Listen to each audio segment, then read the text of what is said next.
I'm Kevin Rinke, and I'd like to welcome you to Beyond the Echo. I ran for governor in Michigan. After losing that election, my desire to look at issues that are important to the state or the country grew. There is so much static. There are so many opinions. Our news stations have gotten to the point where we don't know what news is anymore. Where do you go to get real facts? This is about real perspective for you. Beyond the Echo will cut through all the smoke, all the opinions. It's not about Republicans. It's not about Democrats. It's about the issues and what are real.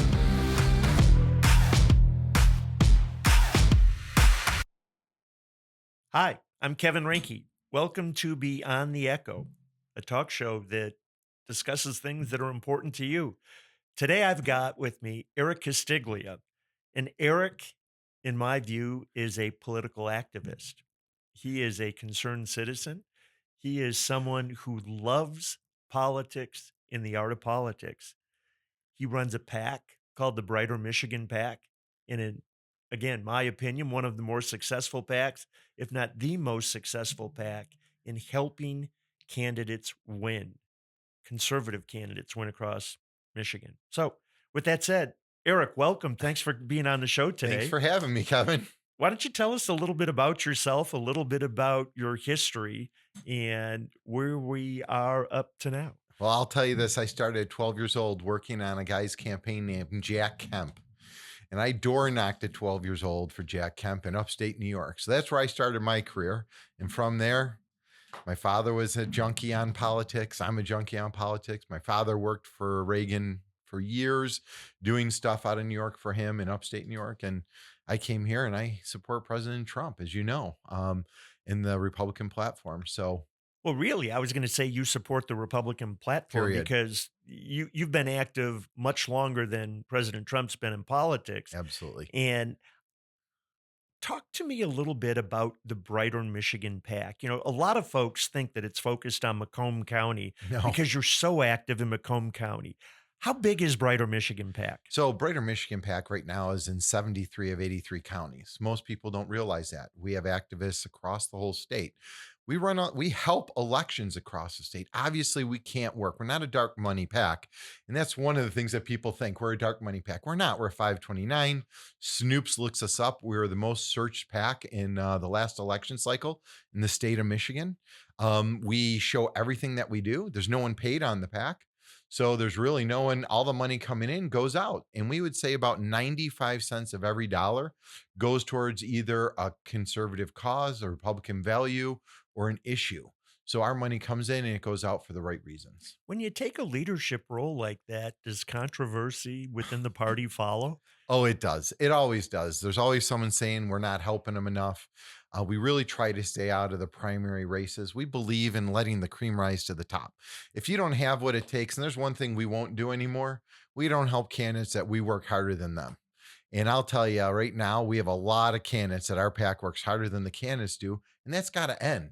They have to door knock. They have to show. They have to put money in. They all want to ask everybody for everything, but are they willing to put the effort in first? If they're not, we don't help anymore. Well, I think that it makes sense. I mean, having been a candidate myself, you got to be vested and you got to be willing to put the time in. Qualified candidates continue to be a problem in Michigan. And the Republican Party, interestingly enough, seems to have candidates that like to fight each other more than they like to fight the Democrats. You know, and that happens in the primary. That's why we try to stay out as much as possible. And, you know, to get out, to speak into that, finding qualified candidates and finding out and getting a program together to get out the vote. That's what the PAC works on. We work really hard on and get out to vote. And we do that during the general election. We target different groups and areas. We have a lot of grassroots that get out there across the state. We've won races all the way from Traverse City down to Downriver to the west side to the east side. But one of the things is I want to bring up is like that get out to vote. This primary just happened, right? Where is the Oakland County Get Out to Vote campaign? I was looking at it, looking at the primary numbers, because we look at those very hard going into the general in the Democrats versus the Republicans. And let's just take a couple races. Let's just take, the county executive race. And we're going to take the attorney for Oakland County race. And the Democrat Party got out 82% more voters than the Republican Party in this primary. 82%, Kevin. If we're out there working and raising money and raising awareness, where was our get out to vote in Oakland? But if you turn and look where Macomb had a very strong get out to vote, we have some candidates that are working. We're trying to build the bridge between all the different factions. We try to go in the right direction. There was a only on the toughest races, House Race 58. It'll change the whole election. We're talking 82% more Democrats came out in Oakland County.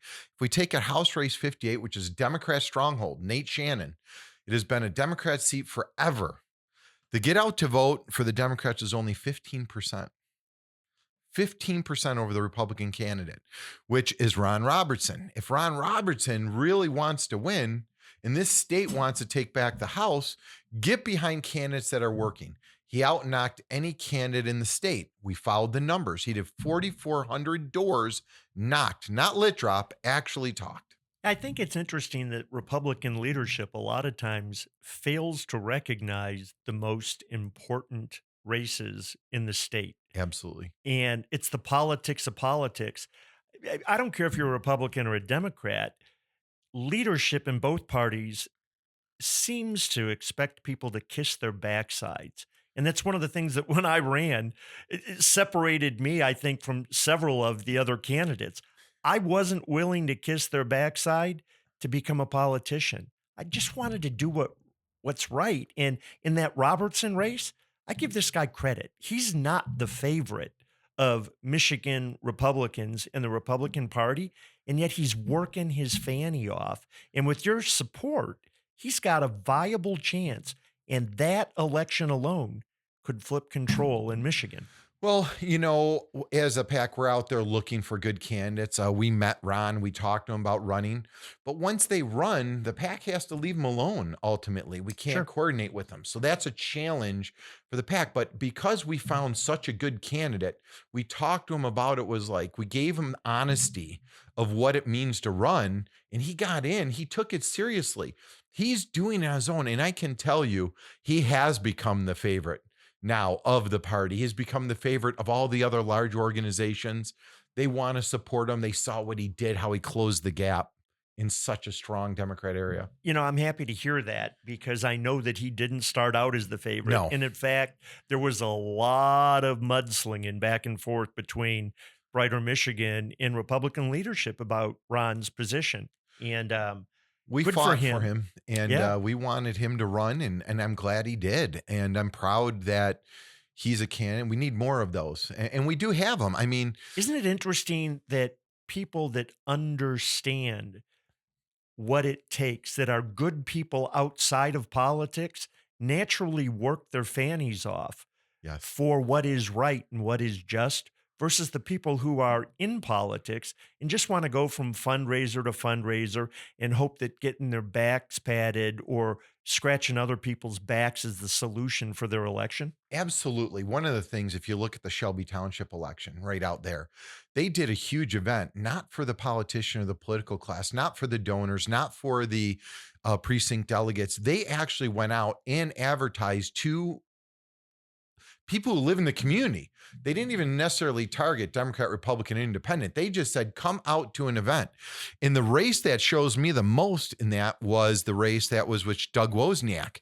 And Doug ran and was at 59. So I got to look at my notes here. Doug had a thing just for the residents, and that was done with the Shelby Township clerk as well. They put together, I think it was coordinated by the Shelby Township clerk, but Doug actually had a 98% voter turnout rate higher than the Democrats in that precinct. 98%.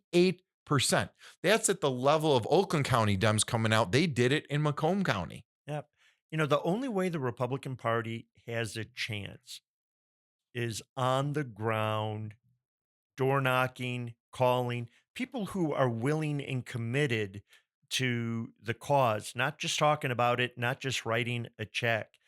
I want to take a little bit of time and talk about your role because you've got the PAC, Brighter Michigan, and yet you were involved in a controversy about running the Republican Party in Macomb County.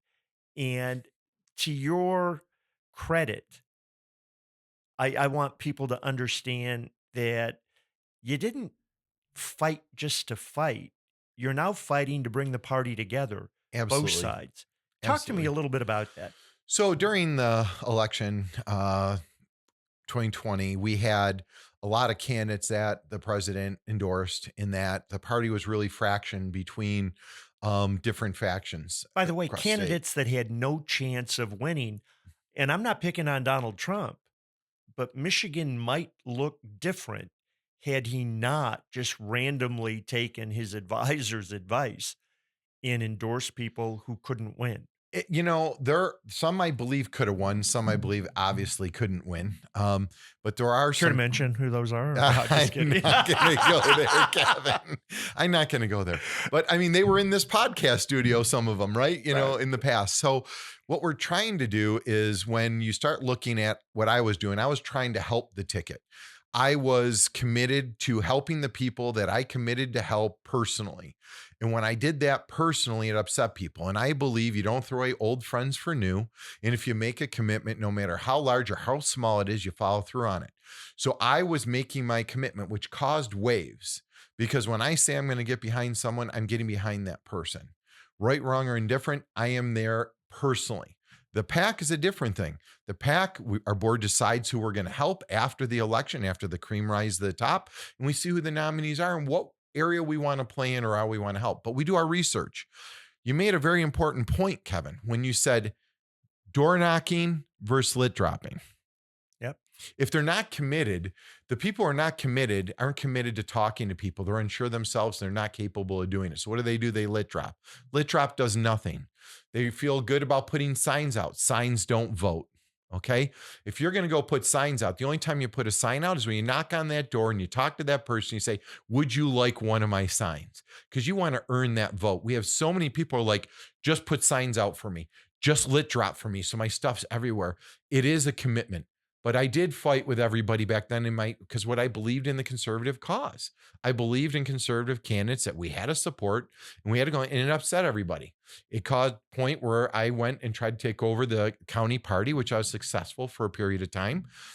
And I did that to help the candidates that were endorsed by the president and our party at the time. I wanted to make sure we were going in one direction and stop all this fighting. Since then, I have come together with all the haters across the state that didn't like me. A lot of them found out what I did was true and wasn't so underhanded as they thought it was. You mean you didn't have an agenda? I didn't. It was literally about getting people elected It and wasn't nothing about more. making money, Eric, Zero. personally? You Zero. didn't create a business on the side where you would benefit from None. politics? Zero. Holy smokes. Zero. I mean, what kind of shit is that? A Republican who just believes in conservative values, who's willing to spend their time and their treasure, and who lives up to a commitment.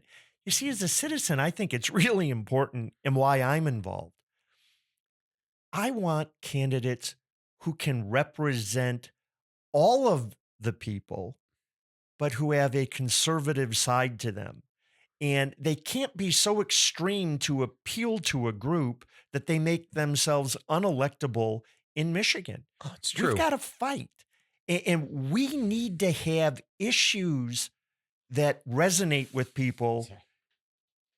be the precursor to who that person is, not just the person and then trying to backfill with issues. I agree. I mean, absolutely. You look at what the issues were. Right now, there was some polls done, and we got to talk polling just a little. Absolutely. People are totally blown off on polling. They don't understand it at all. So there's a couple polls I wanted to talk to you about here in August 5th through 9th.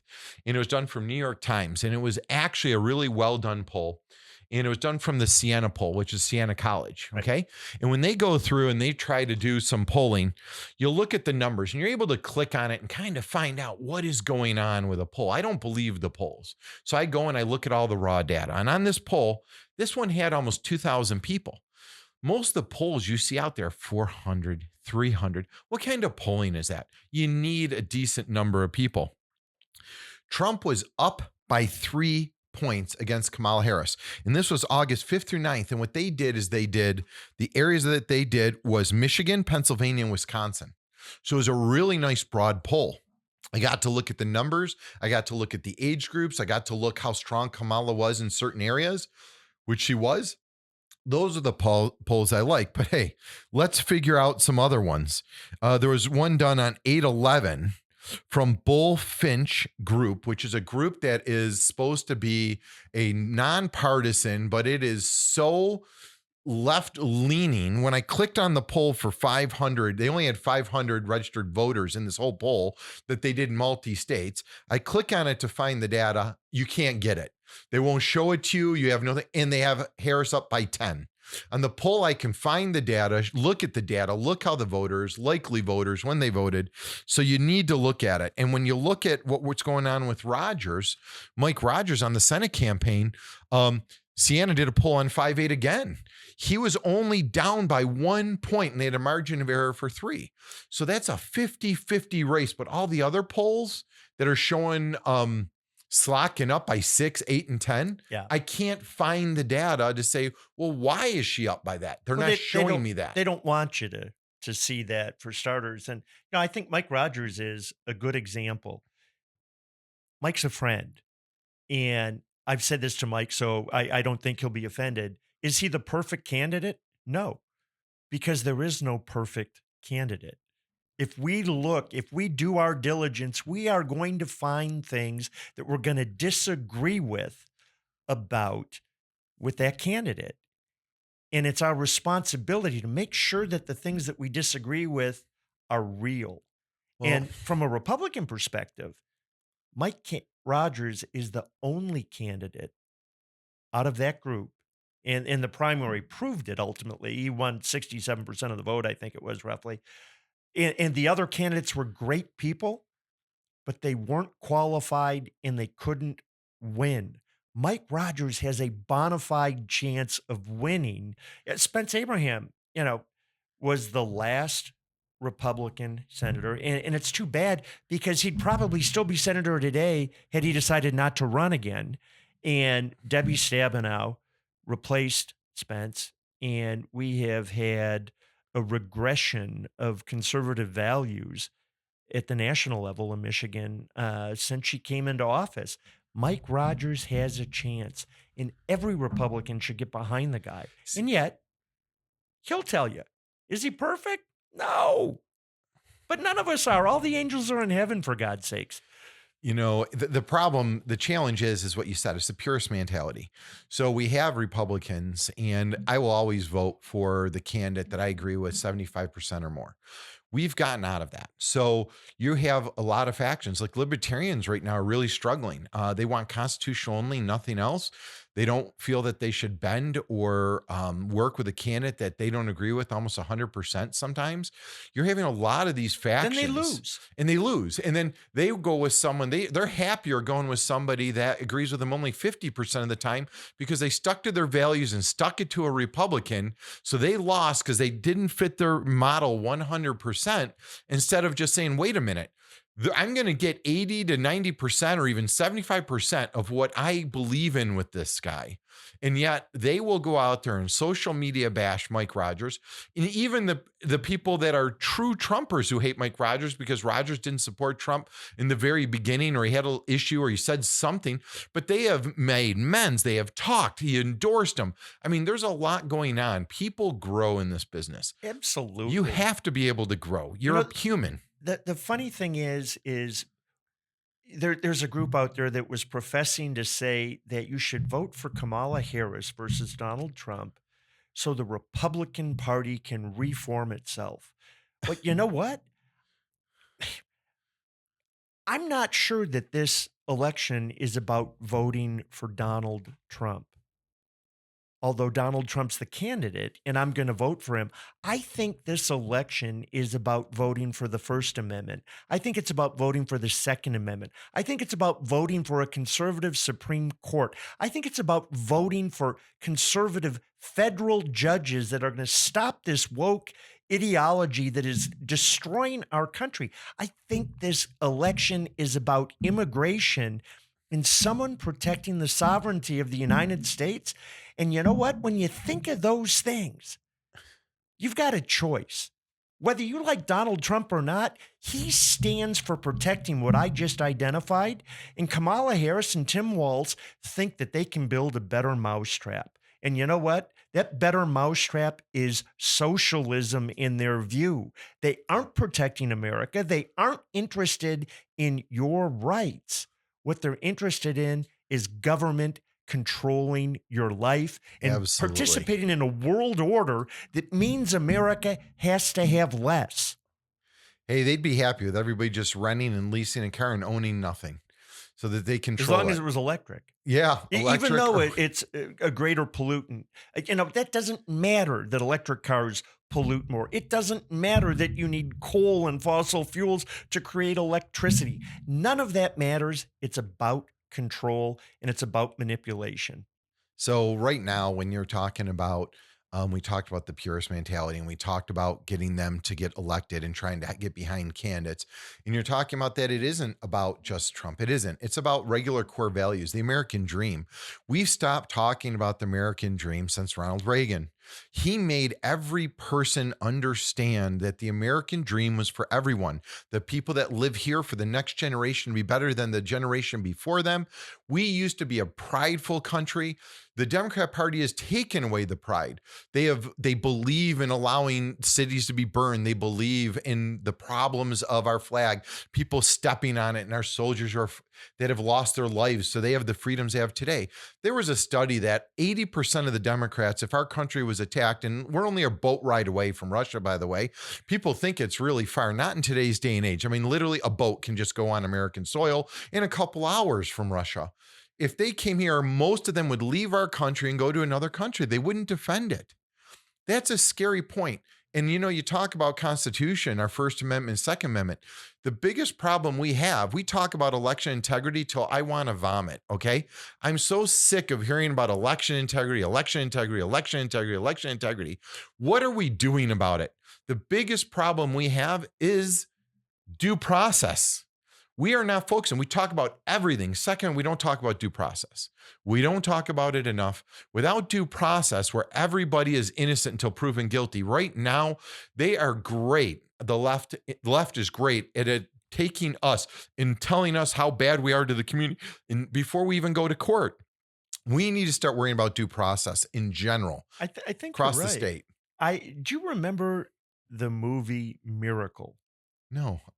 It was about the U.S. hockey team back in 1980 in the Olympics. Okay. And at the time, Russia had the greatest hockey team in the world. They kicked everybody's ass. And the U.S. had a bunch of kids because pro athletes weren't allowed to participate back in the Olympics back in 1980. We should go And back to so that. these were all college kids that came together, and there was a guy by the name of Herb Brooks that coached them. He ended up coaching in the NHL. They beat Russia. They won the gold. But I bring that movie up for a reason because Jimmy Carter at the time was president, and we had super high inflation. We had gas rationing, and he talked about an America that had lost confidence in America, that had lost a belief in what America stood for. And I'm going to tell you, I think that that's where America is today. And the press is accelerating that lack of confidence. You know what? America should be applauded for being the greatest country in the world. We should be applauded for being the strongest Not country in the guilty, world.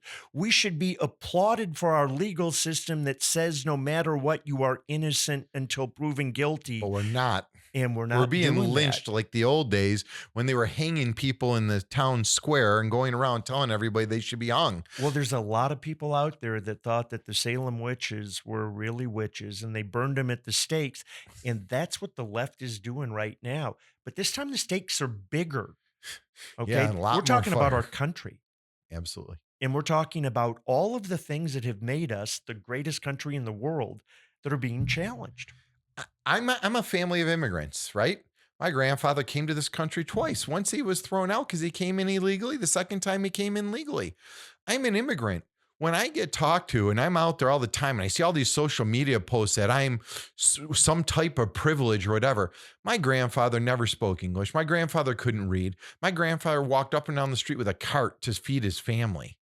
We were immigrants in this country. Are we the forgotten immigrants? Are the Irish the forgotten immigrants that build a rail system and everything else? Well, I think everybody's had their moment in the bucket. You go back to Absolutely. early America, and the Italians had it tough in New York. Horrible. The Irish had it tough. The Chinese had it tough. Absolutely. Yes, Black Americans had it tough. Absolutely. And our society's progressed. And the one thing in today's world that threatens us more than anything is the influence of media and social media. The Because pride, Kevin, it's back to that. When I came, my grandfather came, he threw everything. He almost died both times coming here. And he did it for the American dream. He wanted his kids to have a better life than he had. I don't think our kids today have an American dream. I It's think here if we were proud about it. We just aren't pro-America. We feel guilty for being successful. what hard work is no longer applauded. You've got more because you earned it is a strike against you versus something that people should aspire to. You can read, you're educated, you contribute, you participate, and people want to talk down. I think that America, I struggle on the education thing, especially in the state with our education. well, I'm And not suggesting that our education is good. In it's fact, our horrible. education is plummeting. It's horrible. Go read a letter from A the Civil hundred and War from a soldier that wrote to his family. And most Eloquently. kids, kids today out of college wouldn't be able to understand what he wrote. And spelled the words right, by the way. Correct. I saw a report. I think internationally, American public education ranks like 123rd. 123rd. We're the greatest country in the world, and we are producing, and it's not the kids' fault. And it's not the structure of families' fault. It's the administration's Absolutely. fault. It's in the over administrative managed by state. government. Well, they don't want you to be smart. We need to have people who can read. We need to have people who can write. We need to have people who can do math and the sciences, and all the rest of the stuff. Bring back American Doesn't history, matter. though. Bring it back so Absolutely. people understand what's going on. American pride came from our Civics. American history. Civics, it's almost non-existent. You hear these college students today that are going through college and they're like, I have to write a paper that's liberal leaning or I won't get a 4.0 in my class. My And daughter they don't just believe in it. experienced that at what I happen to think is the best university in Michigan, Michigan State, I might add. There are those at U I of have two M. kids there. Yeah, there you go. Go green, go green, white. go white. For the folks at U of M, calm down. But I will tell you this, that my daughter had to write a paper that a professor mandated the political view and literally threatened the kids that they would be failed if their paper didn't comply. How is that learning? Well, there was a teacher in my son's class where they actually had a BLM website. They had to give money to the BLM website. The teacher forced them to The professor donate? forced. The professor has been let go from the class. My son was completely refunded, thanks to Michigan State for doing that. But you know what? How many of these teachers aren't doing it? When you look at our getting education caught. system and not getting caught. Yeah. And then think of the kids that have to use these teachers' websites for their syllabus. There are a lot of kids at Michigan State and U of M and all the colleges that barely scrape by enough money to go to college and to get an education. And then they find out they can't even get their syllabus unless they pay $10 a month for the teacher's website where she updates her own syllabus. If a kid can get to college, there should be nothing holding them back from getting their degree and on the same level playing field. And all this money they have, and we're paying all these fees. Look at Italy. Italy's like 20% of what our colleges are here. We need to fix the college situation, but we have very few Republicans that are on the boards for colleges. Oh, they're liberal. And it's interesting to me that across college education in Michigan and our country, in public lower school, K through 12 education in Michigan and our country, results continue to go down while costs continue to accelerate. And I'm not blaming the teachers. I'm not blaming the teachers either. I think if the teachers had more say in what's going on, it would I be think better if the than the teachers have, administration. you know what? Spot Absolutely. on. Bring it back to the local, bring it back to the city, the municipality. Let the funds go there. Don't let Lansing say where the funds go for colleges. The Federal Department of Education, since its inception, has presided over an education system that has declined every year in its existence.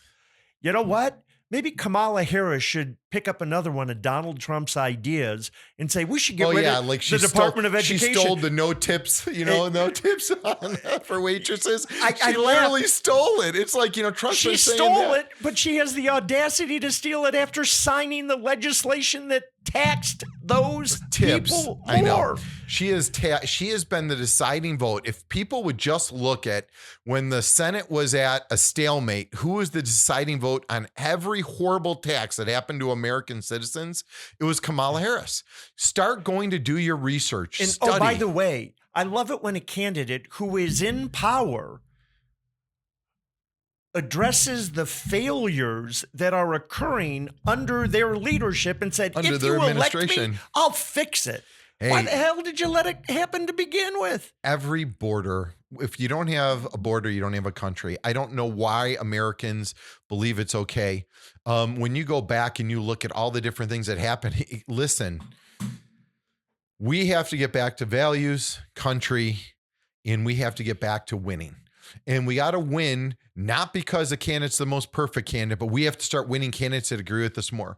When I will listen to a group or a faction that tells me I'm not supporting that group, I'll do that.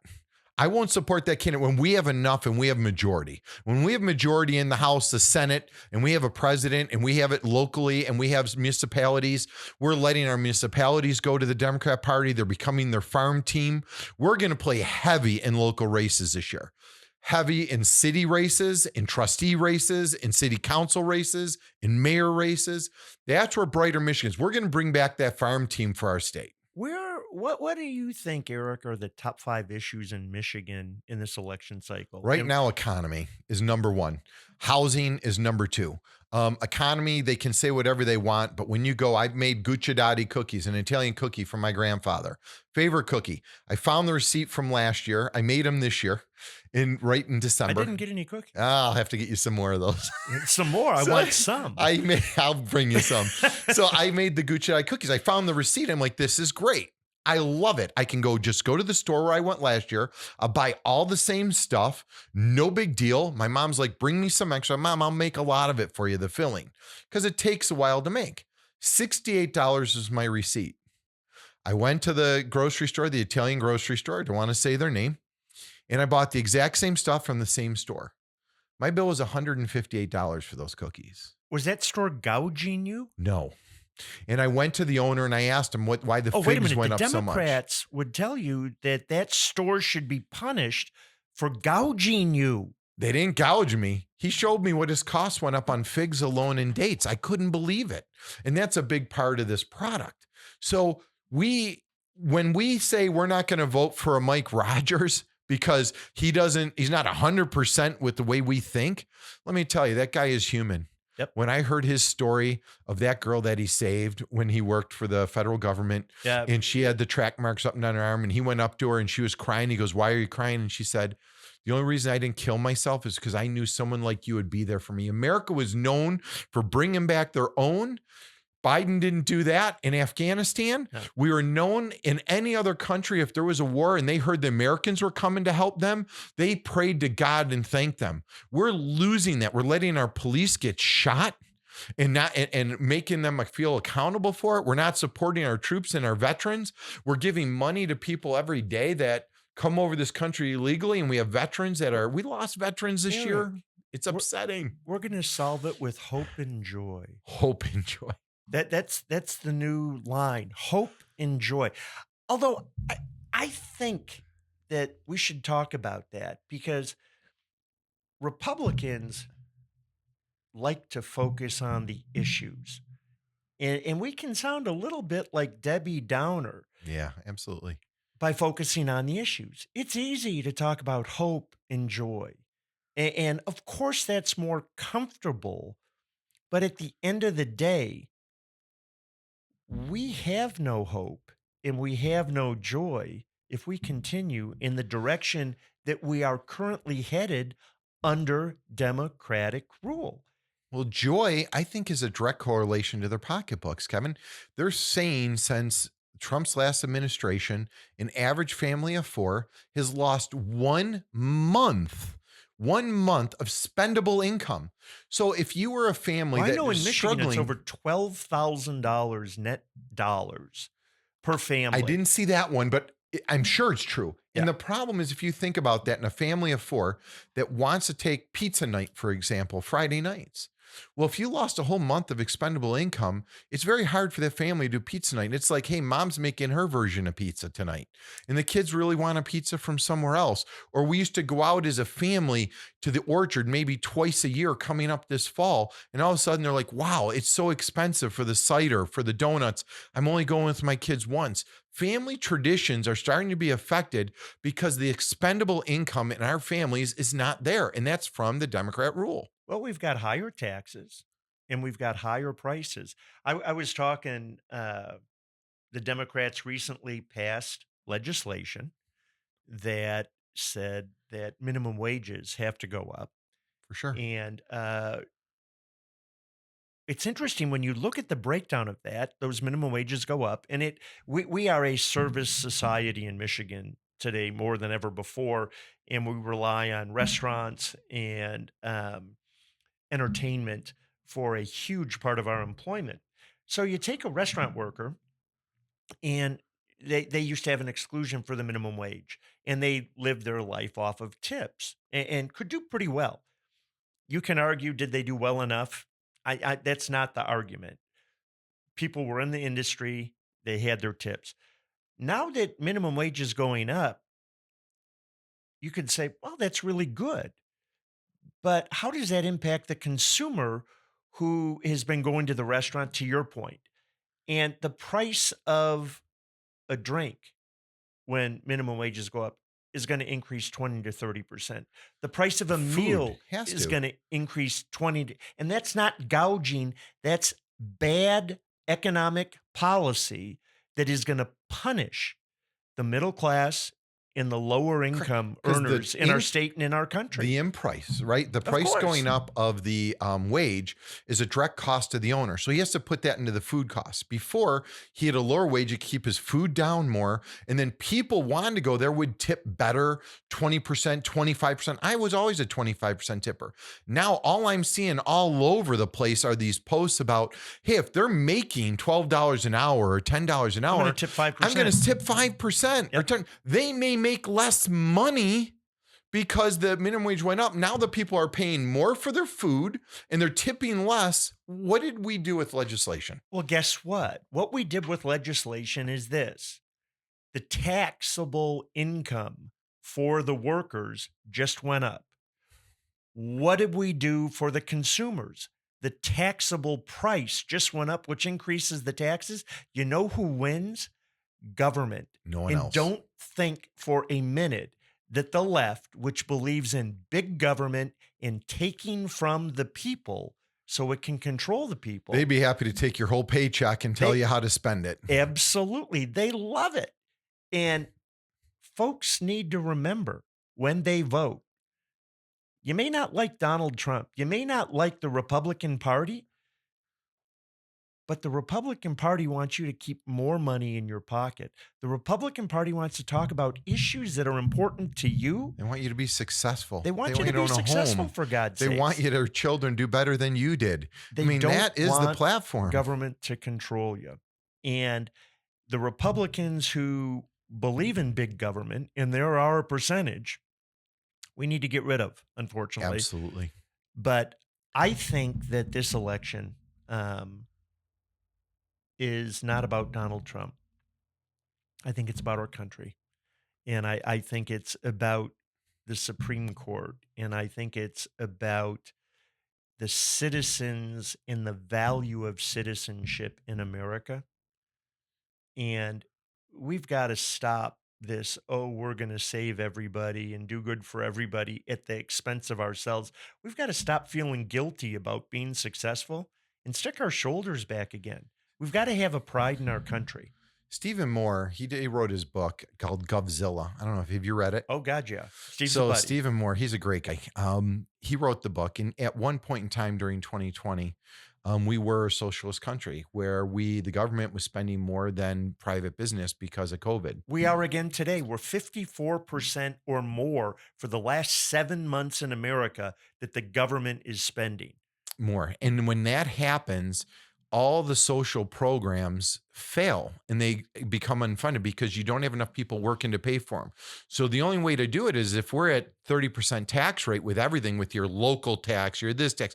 I mean, your tax when the farmer gets the food or when you buy a pair of shoes, when you give them, or you buy a car and then you sell your car and then you give a car. That car is taxed how many times? 3, 4, 5 times. When do you really own something? You buy a house and you have to pay tax and you pay the government for it. Do you really ever own it? No, you got to pay your tax on it. That they keep throwing these little millages. Oh, it's only 1 mil for police and fire and everybody's going to die in the street if you don't pay that millage, and everybody falls for it. And the schools aren't going to be funded. Where's the millions and millions of dollars from the lottery for the schools? Well, casinos, the lottery. Where What is it? startled me? Sorry, I get passionate and I get loud. Sorry to the audience. It's all right. I gotta I tell want the to own audience something. what startled me when I ran for governor. One of my key components was I wanted to eliminate personal income tax for the people of Michigan. Zero. There's 9 other states. All 9 of those states, by the way, and they're in northern climates as well as southern climates, are outperforming Michigan in every economic category, as far as population, as far as income growth, as far as education. All 9 of them are thriving. But you know what startled the heck out of me is Republican leadership pushed back and said, oh my God, how are you going to replace those funds? Look at what has happened to the cost of government under Gretchen Whitmer and the Democrats. In 3.5 years, cost of government's almost doubled. And I'm sorry, now we're working on I 7 mean, I know years. we had a huge budget surplus under Snyder, and I think Snyder, we that's had a all budget gone. totally gone. His last budget was 53 billion. They just passed a budget of 84 billion dollars. And Pretty soon we're not going to have any expendable income, and you're not going to be able to do it, and you're going to be told what to do with your money. but my point is, even Republicans in Michigan need to start to figure out how to spend less money and get more value out of it versus just taking from the people and spending more money. You know, Kevin, that's a good question. When I talk to House members and they ask the PAC for help, they say, someone will say, "Oh, I have a friend. He's running for the state house." I said, "I just want to ask him one question, and I'd like to do that as a person, as a voter." And I ask them all the same question: "You want to make a name for yourself? You want to write legislation?" And they're like, "Oh yeah, I can't wait to get in. I can write legislation." How about stop writing legislation and get rid of legislation? When this country was formed, I have the book from Pennsylvania from Congress. It's only about this thick of all the laws for Pennsylvania. That's it. It's this thick. Now you couldn't even fit in this whole building the paperwork it would take for the laws that are written. Why aren't we saying for every law you pass, you have to get rid of 2? Hell, get rid of 10. Get rid of 20. But we're not. All we want to do is everybody wants to be so prideful of their job. I'm a legislator and look at me. I got something passed. Look at me. Look at me. Look at me. When did the selfless servants get run for officers? Very few of them. Yeah. Well, recently, the government just came out with some data, and 83% of all the new jobs created in the last year were in 3 industries. One was medical, Okay. one was entertainment, and you know what the largest one was? What? Government employment. Well, see, Our government is starting to eat its own. and as they get bigger, they all vote for big government because they don't want to lose their jobs. Well, but ultimately, you know what they end up losing? Their country. Yeah. And we need to get back to a government of the people, by the people, for the people. Absolutely. We need to have people say, I'm voting for something more than hope and joy. I'm voting on issues and how those issues not only will impact our country, our state, and my family and myself. If And we just go until we do back to that, family values, in the Republican Party, one big switch that kind of got to me recently is with a lot of the grassroots that are saying the Republicans are today, they're saying money's bad. Well, that was always a talking point of the Democrats. Money was bad. Well, now they have unlimited funding with Zuckerberg and everyone else that keeps giving them money. And now money is good. But it used to be money is bad, kill the top 1%, destroy business, take business away from me. They're making too much money. They're not for their employees. That's all you ever heard from Democrats. Now you're hearing stuff from some of the grassroots that are like, wait a minute, money's bad. Money's trying to control the party. You know what? Let's bring the business owners back. Let's bring people back that are successful and proven leaders. Let's get them back in the party and engaged. as we wrap this up, I got a really tough question for you. Oh, no. What do you see as the future of the Michigan GOP? I think it's moving in the right direction again. I think we had a really bad stint with the last chair. I think she really had her own agenda. It was a purist agenda that was just crash and burn and destroy if you didn't meet a certain bucket or a certain person. And I think that really hurt our party and it took us back years. I think right now we are trying to rebuild. I am going to different events. I'm starting to see Pete Hoekstra, the new chair, go around and try to invest in communities, bring people together, different factions. They're trying to say, let's build something. Let's give tools.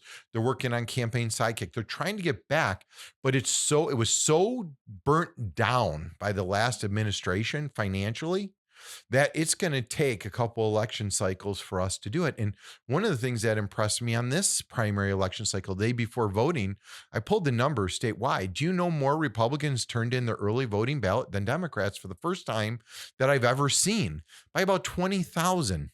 But yet the independence was almost 270,000 came out, which is a big number before actual election day. Mhm. When they came out, that's important. So we have to start getting back to it. I think we're in the right direction, but we're very fragile. I don't know where we're going to end up, Kevin. I don't know if this administration is going to stay or leave. I don't know who's going to try to fight at convention to take power again. I wish we had stopped. If we could all help a candidate and not take credit for it, and just did something like you were giving to your church and don't brag about it, could you imagine where Michigan would be if all the Republicans said, you know what, I'm sick of this credit thing. I just want to help a candidate and help people win?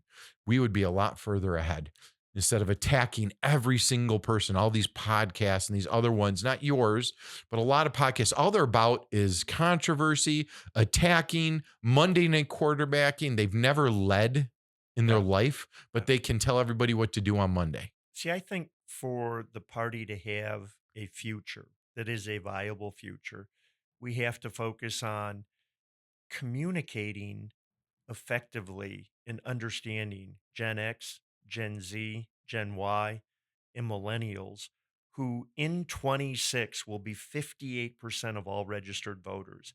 I think that the Michigan GOP needs to get off its high horse and recognize that we need to have conversations with independents and build a value proposition for the people of Michigan, for our mutual survival, for our mutual benefit that resonates. Because if we go to, I'm a Republican and I'm a Democrat, It's over. we lose. And if we go to personality dynamics versus issues, We we win. I lose. think we win if we do issues. Oh, I think that we win on issues. Yeah. Yeah. If it, like I said, we can't let personalities get in the way. I think there is a future for Michigan Republicans in the next 4 years if Donald J. Trump wins the presidency. But what's even more important, I think that there is a future after Donald Trump Absolutely. in the Michigan Republican Party, and that is a more inclusive, thoughtful, understanding GOP that expresses its issues and its desires as effectively as the Democrats have done over the last 2 decades. And I agree with you on that. And I wish that, if anything, people listening, if you don't agree with someone 100%, stop attacking them. All right. If you think you can agree with them 80%, give them support, because the alternative is so bad right now. And our country is in such a fragile point. We can't be purists. We have to stay on values. And what's more than the American dream, taking care of your children, letting your kids be successful, be helpful. When did, you know, the biggest problem with the younger generation that they're concerned with, and I've been at different parties. I've been going to Michigan State, moving my one son out, going to my other son. You know what their biggest concern is? The draft that just got instituted. No one's talking about it. The draft just got reinstituted, and all these kids are afraid from 16 to 26 or Well, they 18 to better be. 26 that they're not afraid to fight for their country. The kids I talk to, they're afraid to fight for this country, for the leadership that's in there now, Kamala Harris and Biden. They don't want to go and risk their lives for them, because they saw what happened in Afghanistan when they still haven't even announced the names of those soldiers. And then during the debate, he said that he didn't lose anybody under his watch. These kids are deathly afraid, and they should be, because it's been instituted and they're not talking about it on the college campuses. Why aren't the college campuses telling these kids, hey, do you know the draft just got re-put into place and college doesn't protect you? And you could go to war Well, for someone you don't believe in? World War II was unheard of until it happened. Yep. World War III is unthinkable, and we're Until on the brink of it.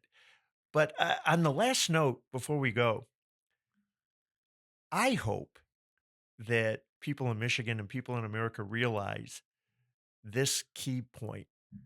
America is the only country in the world that has an immigration issue. People are lined up to get into America, and we need to protect the values that are bringing them there. Immigrants understand the opportunities better than U.S. citizens because we've grown lazy. And when we get lazy, the world becomes a dangerous place. And we have lazy leadership right now. And the problems that we are experiencing around the world are a byproduct of weak, lazy leadership. And people look further and say the citizens are becoming weak and lazy in their views. And I hate to say it, traditionally, historically, major conflicts have come at those times And I and hope we solve don't. those issues. I don't want my kids to die for an America that doesn't know where it's going and that doesn't want to be number one. And I have 2 children that would qualify for the draft. I have two. Yeah, I scary have two, stuff. so Eric, thank you Thank you. so much for being here. thanks for having me. Thanks for tuning in to Beyond the Echo. If you enjoyed today's episode, be sure to like, follow, and subscribe so you never miss an update. We'd love to hear your thoughts, so drop us a comment and share the podcast with your friends. Stay connected and keep the conversation going by following us on social media. Until next time, keep exploring beyond the echo.